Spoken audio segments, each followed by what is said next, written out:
Evening, everyone. Thank you for stopping in. I'm excited to we have a couple of new faces and some familiar faces tonight. I'm going to talk a little bit about our organization. We are One United. After that, I'm going to entertain any questions or suggestions or feedback that you have, and then we can call it a day. So there's a little bit of housekeeping that needs to happen. So first and foremost, you are my guests tonight. I wanted to do something a little bit different this year.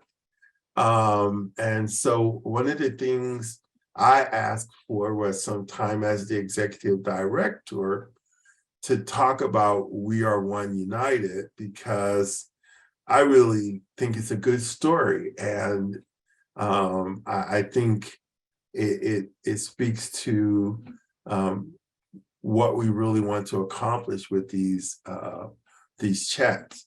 My background a little bit, I am the executive director of the organization. I have been in this business for the business of working with nonprofits for just about 40, a little over 40 years now. Probably my most relevant were the last 8 years I worked 19 years at UCR Extension as a trainer for people in the areas of nonprofit management. And so that's why I was very excited to meet you, Jim. I think it's going to be great to, talk with you and learn some things. I'm very much about how can we make our nonprofit community stronger. I think that as we all know, we couldn't get everything we need done in the community without the organizations like ours that try to work there. And so I'm really excited. Angelica, I'm going to switch to the presentation I have, if you don't mind. So I'm going to try to, once I fire that up, I'll just share screen again. So I think I can figure out how to do that. But if I have trouble, I'll let you know. There we go, share screen, Mr. Epps. And that way you don't have to try and move from one slide to the other. Can everyone see that slide okay? I'll get some of the junk out of the way. Is that okay now? Is it kind of clear? So really quickly. You can share. I thought I did. I think I'm sharing. Yeah, click on the slideshow tab in PowerPoint and then present. Oh, it's not showing, it's not actually showing on your screen, because it is on mine. Yeah, but you're just showing it as in the editing view. So if you go to slideshow tab. So go, okay, so leave this, go into PowerPoint, you're telling me, and go to slideshow, and then go to slideshow from the beginning. Yeah, that's what it's, okay, let's stop. Hold on. Oh, one more time. It might be popping up on a different screen. Oh, that might be what it is. So let me try it one more time. To presentation. There it is. Thank you very much. Now you seeing the right one? Yes. Okay, thank you guys very much. I'm sorry. So anyway, and what we kind of how we got here a little bit, there's need everywhere. One of the areas that I ran into when I started kind of working with one of my my partners, Jilska Chandrasena, was this idea of how could we help in the North Palm Springs area specifically, because there was a lot of trauma that had occurred, and there was just a need, a heavy need for growth and opportunity for folks in that community to feel that they could really change the narrative around themselves. So we really looked at 3 areas, right? We felt that we were really good at training. We felt that we brought some amazing talent to the scene, and we believe that we have a pretty strong background in technology, and that if we could put those 3 things together, we might be able to really make a difference in the community. And so our story kind of really revolves around, how do you help people who want to change to not just change, but to be able to sustain and keep that for as long as they want it. And so one of the ideas we had was, how can we speak to the community? And so these virtual cafes were born as an opportunity for us to talk to the community, and hopefully in the process, identify like-minded people who might want to come along on the journey. We also have focus groups where we listen to the community. And again, the idea with the focus groups is nobody knows how to fix problems better sometimes than the people who are going through those problems. And we really wanted to be sure that we didn't come in and tell people what to do, but that we came in to facilitate what they thought was important so that they could make the changes that they would require. And so with that in mind, we started these cafes.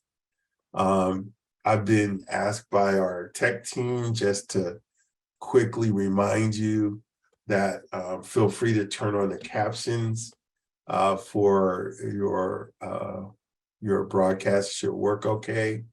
If you have questions, please raise your hand. If I don't see it, if somebody else on our team does, they'll let me know for sure.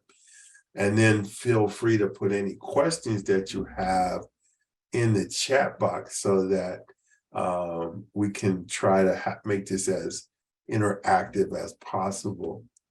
But if you can, please feel free to reach out through the chat and let us know if you're having any trouble hearing or if you need help with anything technical. They're pretty good. So this is 2023, new opportunity for us as we're moving forward. In July of 2022, we received a grant from the Bureau of State and County Corrections for violence intervention and prevention. And what we really wanted to do, what we really based that on, was there was an uptick in crime and violence in, again, the North Palm Springs area. And we wanted to look at what proven, what innovative things could happen in that community to make a change. So we started out with a real simple premise. Let's tell people why we want to do this. And our purpose, the way that we look at it is, we really think that if we give people skills and tools, that then they'll solve problems. It's really a very simple equation. The bigger the problem, the more skills, the more tools you need to use.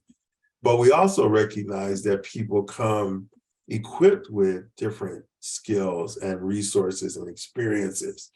So a part of our programming involves what we call asset and access mapping. We have a group that goes out into the community to actually harvest data on what the interests are, what the experience is, what resources people in the community have so that we can use those resources as a way to make better decisions and make change happen and endure in communities. Too often when you get a grant like we did, during the time that there's money in the grant, everybody is really happy. But then as soon as that money goes away, everybody goes away. And we didn't want to write that story. So we're working hard to do what we think is most important. And that's why it was good to hear your comment earlier, which is let's work with the leadership in that community so that they can amass the resources that they need, not for today, but for the future. For us, our vision very simply is not just that people survive. Too often, it's been the case that we spend a lot of money just to get people to be able to eke out a life. We really want folks to overflow in what they can get out of life. We feel that all of the resources that we need are available if we work together with one another to bring them to the table. And so we really believe that every community can thrive, that there's not any problems that can't be solved if we work together. And then the last part is you got to really use a great team. And one of the things that I ask our team is, whatever we do, we want to have two things. One is we want it to be high quality. Sometimes when we get funding, we get enough to kind of eke out a solution. We want it to be able to do more than that. And we want to be able to bring quality to all of our work. And it's kind of true, you get what you pay for. And so if you want high quality programs, you want high quality staff, you want high quality results, then you have to invest in those things happening. So we are excited that the grant that we got is unusually kind of, allows us to bring that quality to the community. And then the other thing that we think is really important is we don't want to just kind of meet the expectations. We want to exceed expectations. We believe that people get excited, they get enthusiastic, they really get turned on when they get like more than they thought they were going to get. And so when we talk about high impact programs, we're talking about how can we make sure that people walk away from what we do really talking about it because it was more than they expected.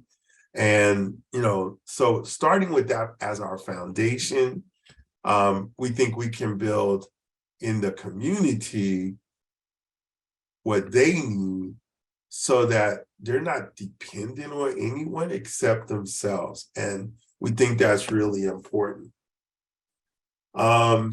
Any questions, comments?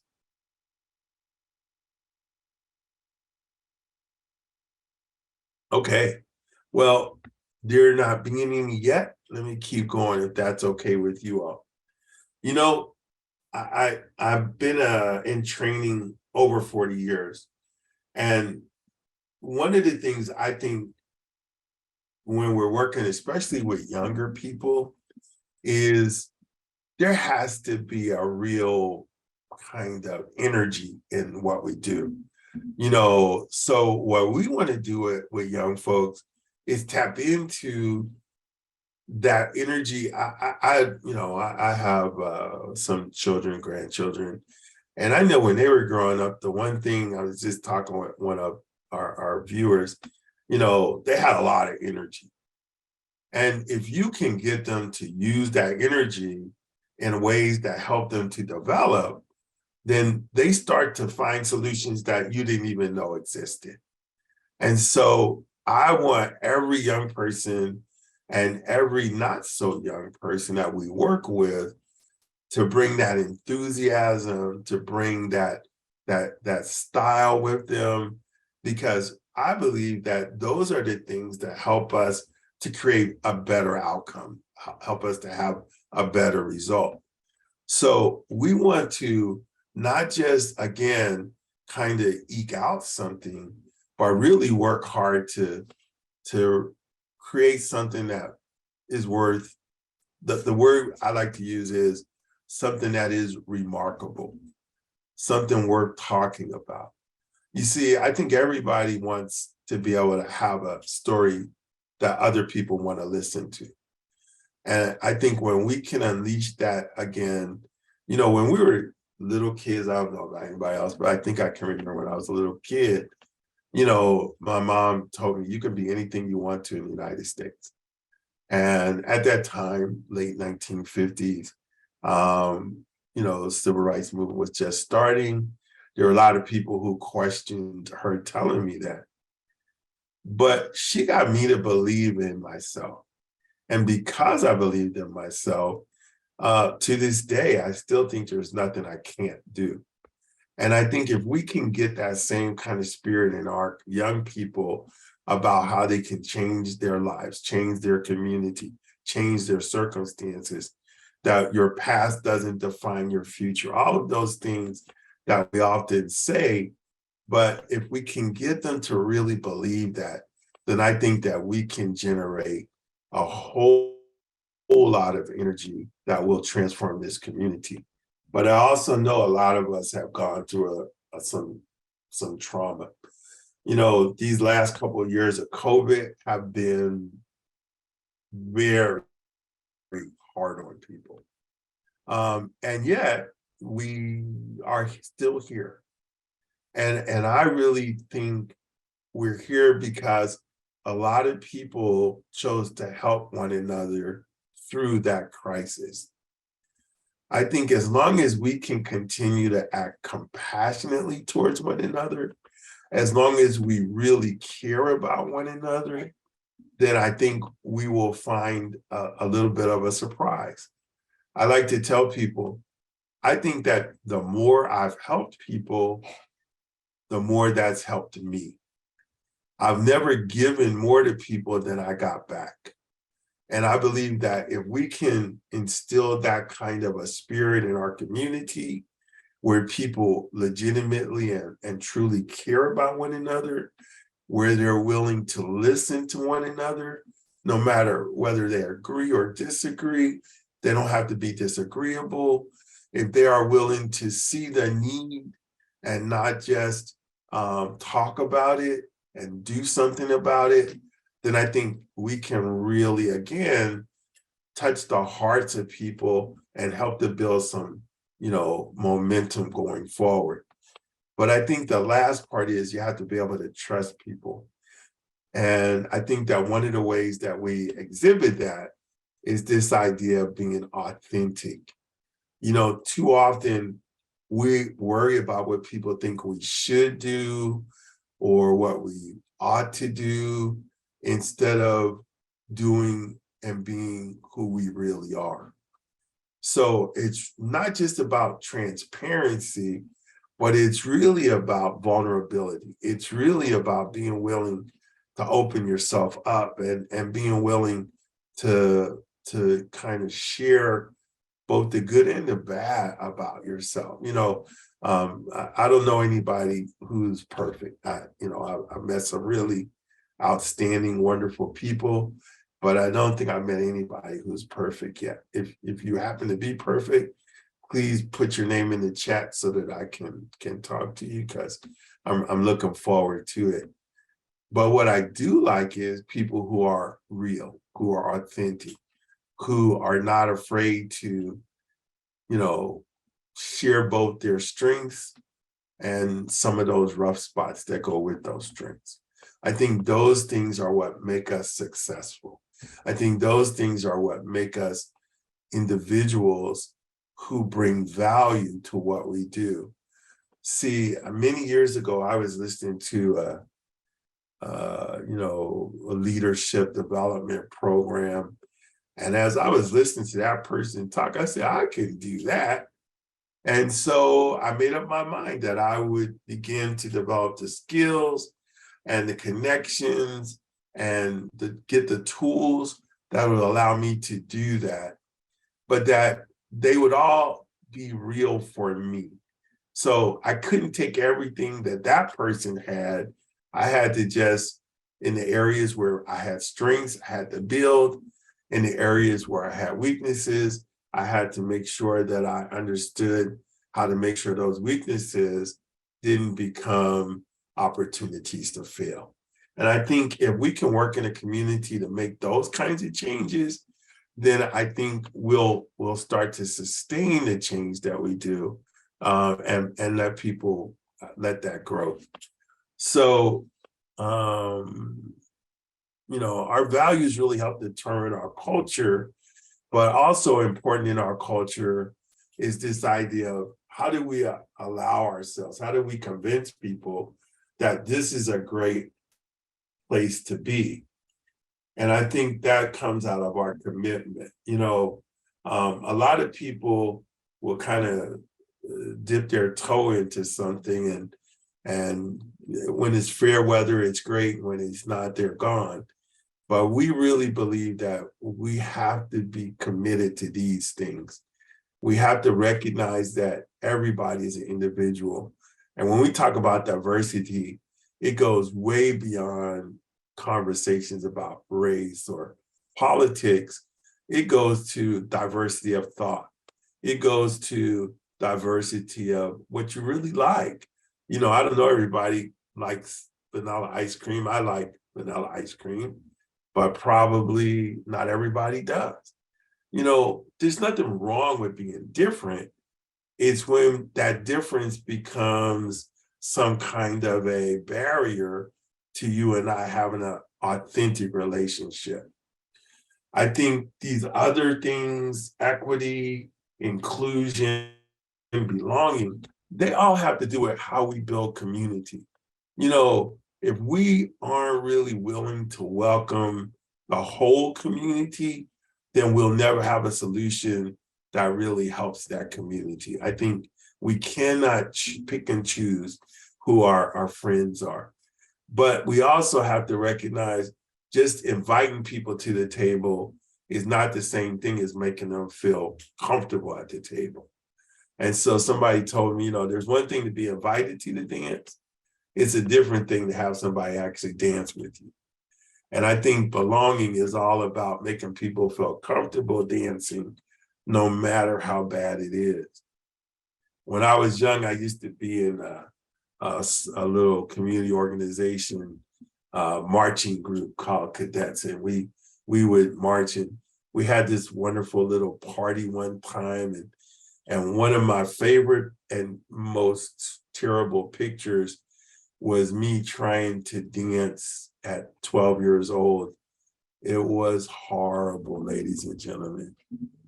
But the experience was wonderful. I was part of the group. I was able to enjoy myself. And we need to bring that enjoyment back to the work that we do. I think today, too often, we see the difficulty and the hardship, but we also need to really remember that there's a lot of joy and fun in what we do. And so I'm looking forward to working with this community so that we all get an opportunity to be the best that we can be. And to me, that is the definition of equity, that you have the opportunity to be the best that you can be. And for each person, that's going to be different. But for each person, any way that I can help that person, I'm required to do that.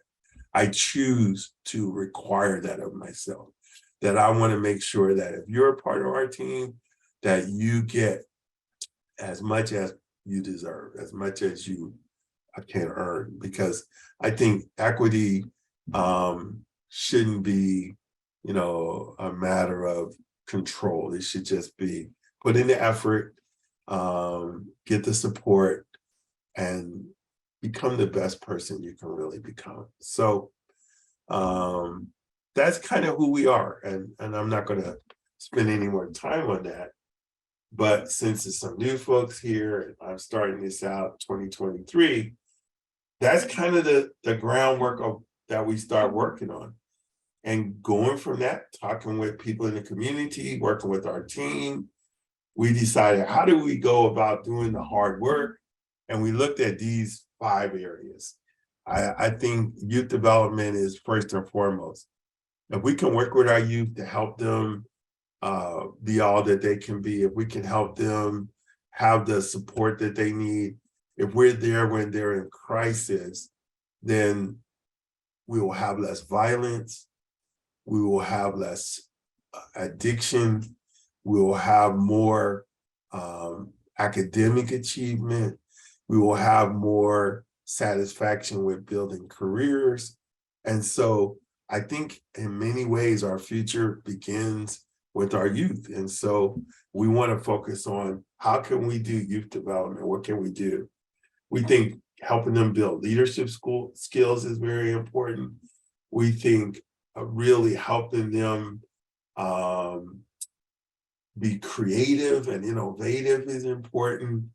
But also we think if they can start to care for one another, that will make the violence that we are here to really work on dissipate.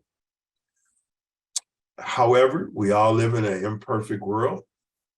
We recognize the need for these other things, human services, to just help families in need. I was speaking to somebody last week, and they do what we call family preservation, where they really work with agencies and the courts to try to keep families together. We think that's really important. We recognize that all the work we do with the youth can be lost when they go home, if the home is not right. So we recognize we have to work with parents, we have to work with other members of the community so that families and schools have the kind of environment that nurtures our youth to be all that they can be. But in the long run, a lot of us have to have a career. We're going to go do something. And that's what our social enterprise employment is all about. We think that's going to be a great opportunity for some people to be entrepreneurs, for other people who are looking for work to get work, and for those folks who are in our area who want to increase the kind of opportunities that the community needs. You know, one of the big needs in communities, especially communities with young families, is childcare. And so one of the things that we've done is form a partnership with a couple of different agencies to look at how can we address that, because often for young families, the work you can do is limited by the availability of childcare and the affordability of childcare. And so through our social enterprise employment, we're looking at how can we overcome that obstacle? How can we make this a better situation for them? And so we're looking at also those people who might see providing childcare as an opportunity, as an economic opportunity. So we're kind of trying to use both sides of it so that we meet a need both for those people who want childcare and for those people who can use childcare as a vehicle for their economic well-being. But in this day and age, it all is about technology. I just have to say that one of the most important things today, and even as we're having this meeting, is being able to have access to reliable technology.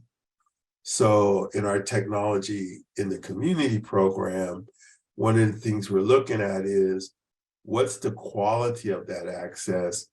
Who needs better tools to use in that environment? And what data do we get out of that environment that can help us to find new and better solutions? So we believe that we want to be a data-driven organization. We want to be able to look at what the data tells us so that we can make better decisions, so that people in the community can make better choices about their future. But we live in a world where we also need to be great citizens. You know, I grew up, I don't think we still do this as much, but I grew up in an environment where sometimes things need to be changed. And the best way to change them is to go out and actually be an advocate, to be able to go out and really say, how can we change this? How can we make this a different place? How can we make this exciting? And so we really believe that if you don't have all of the tools that you need, then you need to go out and advocate to get those things changed that are standing in the way. And so we are not advocating for anything destructive. What we're trying to do is see how can we build a better world? How can we really, if a law needs to be changed, let's learn how that works so that we can make those changes. Let's understand what that latest bill coming out of Sacramento or Washington really means.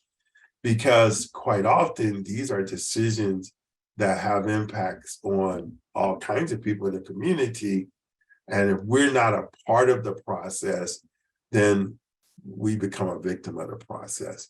So I really think that it's really important for us to recognize that, one of the words that we used was that if we don't see what we want, then we will go get what we want, that we are willing to make the change happen. And so I'm going to switch to the last, I think this is almost my last slide. And I hope this makes some sense. So this is our first quarter, 2023. I don't know about anybody else. I still feel like I'm stuck in 2022 a little bit, but I recognize that time is flying by. It's already 1 week to February. And so in February, we'll be launching our community resource teams. The idea of the community resource teams is to go into the community, to listen to what people in the community are saying, to share what they are learning as they work in the community, and to build trust among different communities.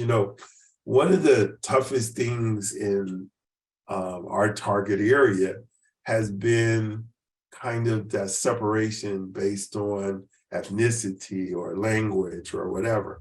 We have to overcome that. We have to change that. And we think that the best way to do that is one person at a time.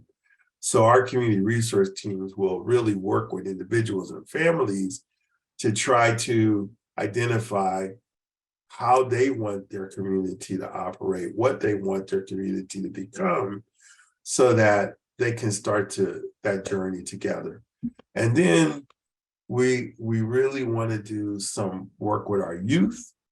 So we have been talking with College of the Desert about a campus that's right in the heart of Palm Springs, where we can bring youth, adults, businesses, and other organizations together for classes, for meetings, so that we can do the work that it really takes to build community. I think that's going to be one of our most important programs in this first quarter. so that we can really get a lot of input from the people in the community. And then finally, we still believe that the family is the core. And so our circle of friends allows us to bring families together to talk about their shared interests. You know, where do you want to go? What do you want to do? Hopefully we can do some traveling. I don't know about anybody else, but as I was growing up, I think one of the best things that ever happened to me was when I would go out with a group of people into an area we had never gone before, and we learned some new things together. That really helped to build bonds between us, and I think that's really one of the things that we're committed to doing. So with that being said, I feel like I've talked a lot. Anybody have any questions or ideas or suggestions?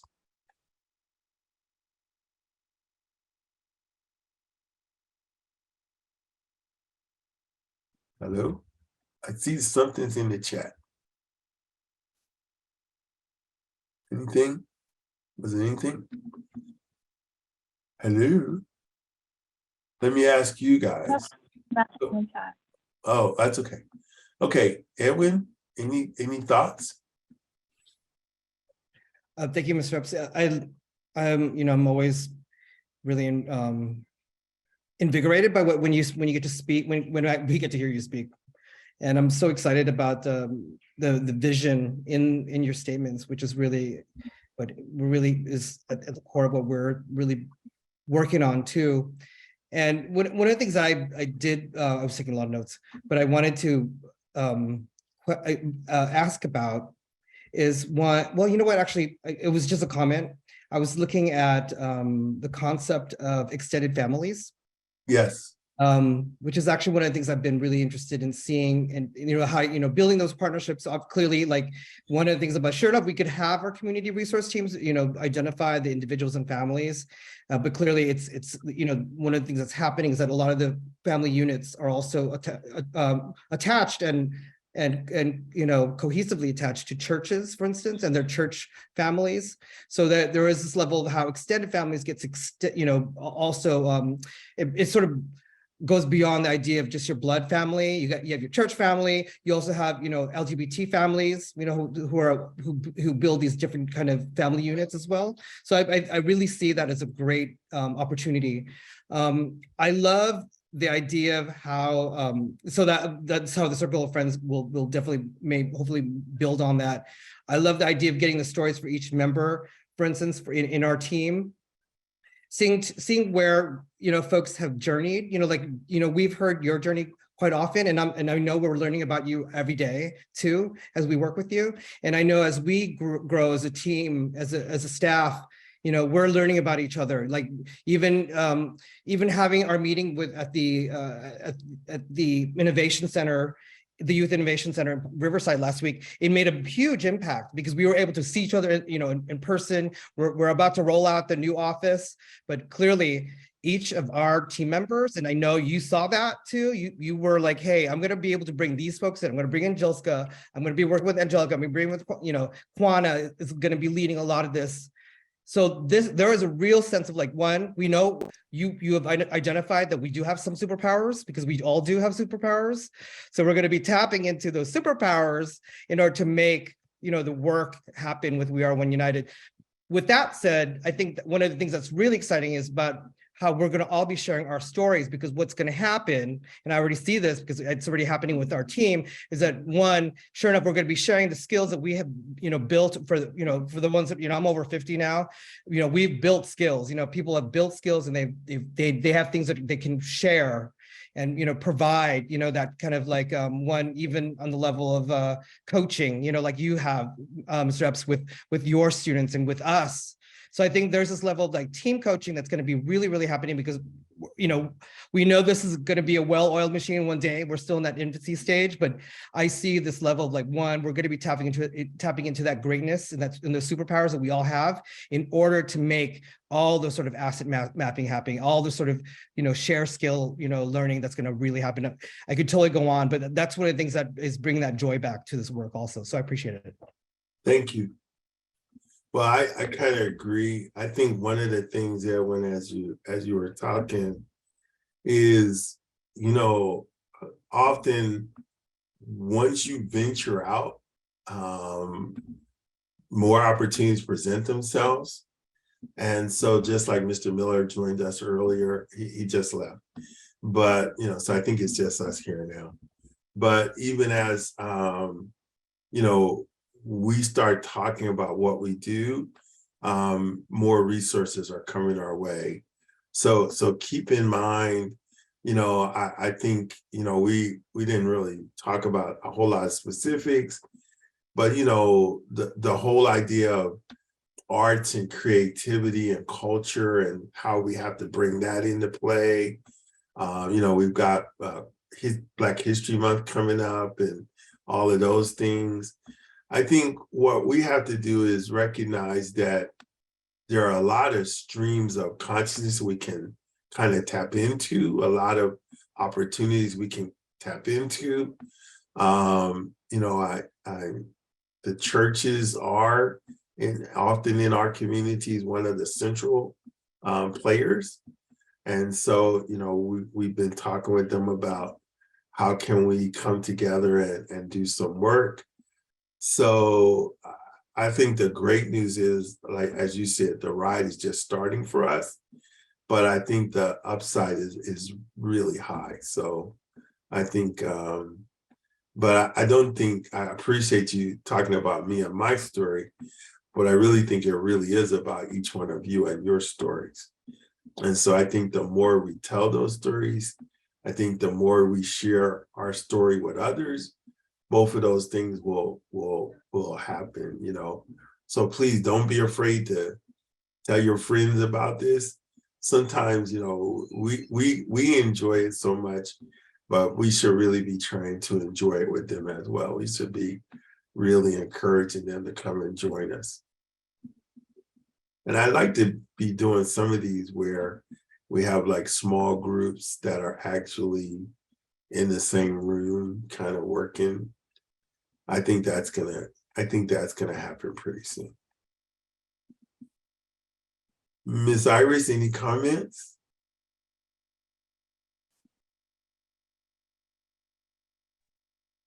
Well, I was just listening to you and your response to Edwin. And the main thing that stuck out for me, and I have a passion for it, but I don't have the skills, is the technology growth for the community. Because I'm looking at my great-grandsons, and if they don't have those skills, they're not going to be able to survive in the future. So I'm pushing them. They already know what Silicon Valley is, and they're 9 and 8. Because I tell them they have to go to Silicon Valley, just planting those seeds there. So That's I good.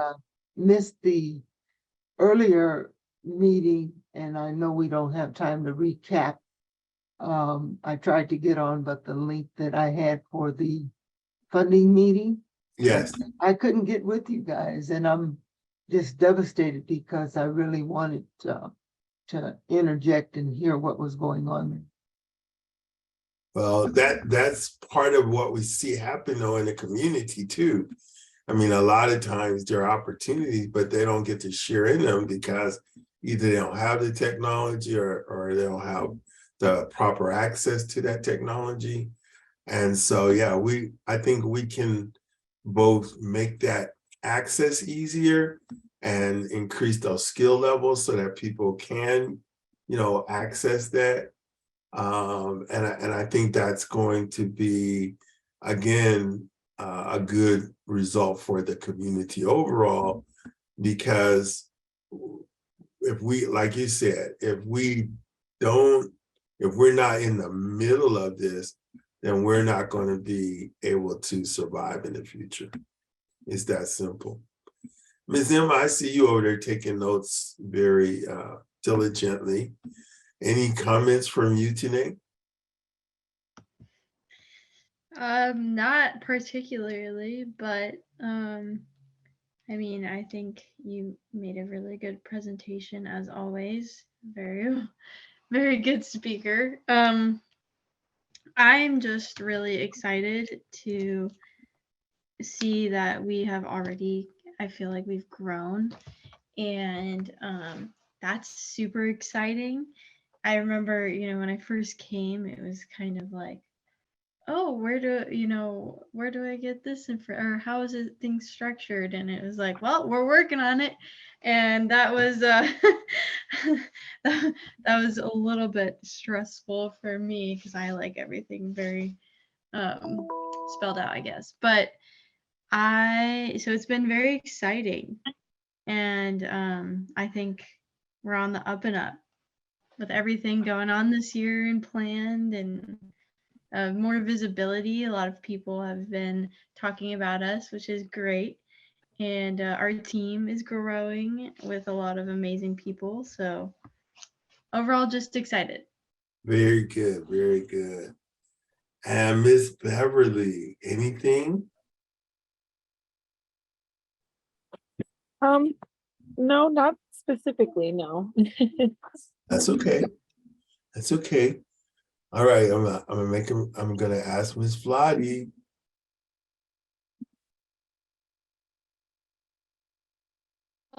Not much yet. I think like Emma and Edwin like said it perfectly. I'm also very excited because I feel like we are moving forward and we are structuralizing more and more, which brings us closer to our goal. And I'm specifically excited to start all the youth programs we've been talking about, because I feel like this is also fun for us in a way, like because actually working with the community, we are getting a lot of it too, as the people who are like learning more about them. So I guess I'm kind of looking for all the interesting people, like all the discovering new cultures of the customs, and also the fun we will have with the community. That's kind of what I'm most excited about, is to share the journey with them. Well, that's good. Yeah, I think that shared experience really important. I think the fact that if you look at our group, it's a pretty diverse group, age-wise, in all different ways. And I think that's really important.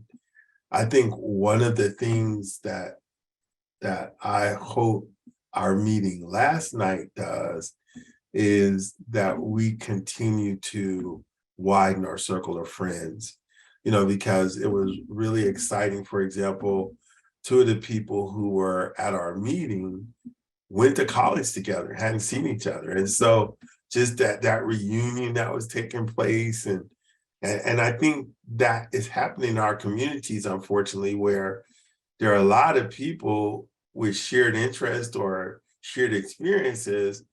And what I'm hoping we can do is be a little bit of a catalyst to bring them together, that we can help them to recapture some of that excitement that they used to have when they were in college and when they were doing what they were doing. But I also know that, as you guys said, we're really just at the beginning. I think that the old saying, the best is yet to come, is really the future that I see sometimes. I don't always want to talk about it because I'm afraid. I'm afraid I'll scare myself. Miss Iris, I see your hand is up. Do we have access to a podcast? Yeah, we are actually going to be talking about some of that tomorrow in our staff meeting. So I think that's something that we want to do. Yes. Absolutely. Okay. Is that kind of the question you're asking? Yes, Yeah, I think so too. it's a must. Okay, there we go. Well, you heard that, Vladi. So Vladi's sitting back going, yeah, I already got a plan. And finally, but not last, right, it's Ms. Kwana. Okay, it's me. Um, I think as I was listening to all that, it kind of brings back what my grandmother used to always say is that it takes a village. So as I read through the 40 developmental assets and all of these things, it's really, not does what does one family contribute to the success of the youth, but what does the village contribute? And when I think back on my youth, it was really about that. If I was doing something that I shouldn't have been doing, it wasn't just my grandmother or my mother talking to me about it. It was a neighbor, it was a friend's mother, it was anybody who could be involved. Really helping to rear the youth back in the day. And I think, as maybe technology has a real big piece of it, I feel like, everybody's kind of more siloed in their families or whatever. I know my neighbors, but it's not like I'm going to go and tell their kids something uh, or anything like that. I don't know. It's kind of weird to explain it. But I think We Are One United kind of becomes that, vision to me of what it was to be back in the day, a organization that kind of takes the place of that neighborhood, that community that really, helps to support the youth and their growth and development. Thank you. That is wonderful. If we can achieve that, if we can make that happen, I think it will be fundamental to us being successful at the work we're trying to do, because that is missing, that kind of glue. I think we had a conversation way back in July, August, about this organization. For those of you who are new to this organization, there was just a couple of people around, and it's okay, Ms. Quinn, if I share this, I hope. But I was like, you are the glue for our organization, and I think we want to be the glue for the community the same way. We want to make sure that we show both the compassion and the strength that is required so that we can move forward. And, I can tell you that this organization wouldn't be what it is without that glue that Kwana brings to it. There's no question in my mind, that she is I may be the head, but as my wife likes to say, she is the neck, right? And so, we need that. I mean, and I think it is recognizing, and thank you for bringing that up, Kwana, the need to be interdependent, not independent, but interdependent, to be both willing and expressing our real need to work with others so that we can get where we're really trying to go. I think too often we do feel like I have to achieve it. The way this place got named was we have to achieve it. It has to be all of us working together. And that doesn't always mean it goes smoothly. That doesn't mean it's always kind of, fun, but sometimes it's uncomfortable, but I think somebody said, there was a little video I used to use, and I need to probably go back to see if they're still around. But one of the things they talk about, if you want to be a world-class organization, one of the things you have to do is learn how to be comfortable being uncomfortable. And that if as an organization, you can learn how to be comfortable being uncomfortable, then there's nothing you won't be able to do. Because a lot of stuff around you is going to make you uncomfortable. But if you are willing to overcome that and try anyway, sometimes, That means we're going to make mistakes, but mistakes are part of moving forward. And that's the challenge, that too often we are, fear stops us from taking the chance. I said this, I think yesterday, but I'll say it again. We don't ever want to let the fear of failure stand in the way of the opportunity for success. So as a team, sometimes you might not know it's all going to work. When we started this organization, we didn't know. By the way, none of us know what's going to happen tomorrow. But what we do know is if we are willing to give our best effort, then we give ourselves a chance to succeed. That's what we have to do. So I want to thank everybody for your time this evening. I know it was a small group, but we hope we'll share this with others. I really think, Iris, we are going to look at some ways that we can communicate better. So the podcast suggestion is a wonderful one. And I think as a group, we're going to find out that we're going to have a lot of different channels for our voices because there are a lot of different audiences on different channels. So I think we're going to have to do that. So I want to thank each and every one of you for your time tonight. If you don't mind, I have, I think kind of just want to say one last thing, which is I truly appreciate each and every one of you. So thank you very much for being here.